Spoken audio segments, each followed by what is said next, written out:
আজকে সকালটা খুব সুন্দরভাবে শুরু হলো এদেরকে দিয়ে। এদেরকে দেখলেই মন ভালো হয়ে যায়। ওরা আমাদের বাড়িতে রোজ আসে, কিছু কিছু খুঁটে খুঁটে খায়। আর আমি যখনই ওদেরকে দেখতে পাই তখনই বিস্কিট এনে দিই আর ওরা খায়।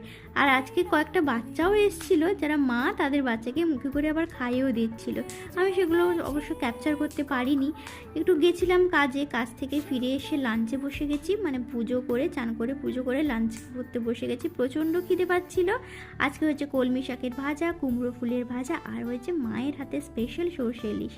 সন্ধেবেলাও একটু বেরিয়েছিলাম। আর এই ফুচকা দোকানটা দেখেছো কত ভিড়, আমাকে একটু বিধ্বস্ত লাগছে না, কারণ কাজ থেকে ফিরলাম সেজন্য। আর প্রচণ্ড গরম ছিল আজকে, প্রচুর ভিড় হয় এই দোকানটাতে, রোজই এত এত ভিড় হয়। আর এত লাইট থাকে, মনে হয় যেন মেলা বসেছে, এত লোকের ভিড় হয় সত্যি। আজকে আমি আর বৌদি মিলে এসেছিলাম, তাই বাজার বার ছিল আজকে, তো একটুক্ষণ দাঁড়িয়ে থাকতে হয়েছে অবশ্য। সব মিলিয়ে দিনটা ভালোই কাটলো।